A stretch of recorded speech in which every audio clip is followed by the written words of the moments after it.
দামোদর নদীর জল বাড়তেই জলের নিচে ডুবে গেছে একাধিক বালি লোড করতে আসা লরি। ঘটনাটি ঘটেছে পূর্ব বর্ধমানের গলসি থানার অন্তর্গত গোহগ্রাম এলাকার সন্ধ্যা বালিঘাটে। ঘটনার জেরে এলাকায় চাঞ্চল্যের সৃষ্টি হয়েছে। আমার নাম কালীপদ ঘোষ, আমার বাড়ি সন্ধ্যায়।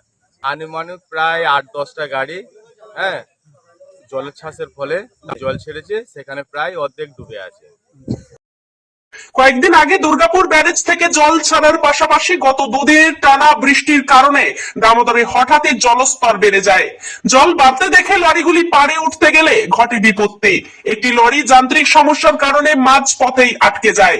তার পিছনে থাকা আরো প্রায় 15টি লরি সেখানে দাঁড়িয়ে পড়ে।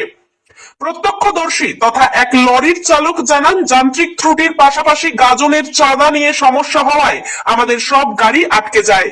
বালিঘাট কর্তৃপক্ষ তখন কোনো তৎপরতা দেখায়নি, যার ফলে গাড়িগুলি জলে ডুবে গেছে। তিনি আরো জানান, শেষ মুহূর্তে একটি জেসিবি দিয়ে উদ্ধারের চেষ্টা করা হলেও সেটি ব্যর্থ হয়। স্থানীয় এক বাসিন্দা জানান, দামোদরে জল ছাড়ার ফলে প্রায় 10 থেকে 15টি লরি এখনো জলের নিচে ডুবে আছে।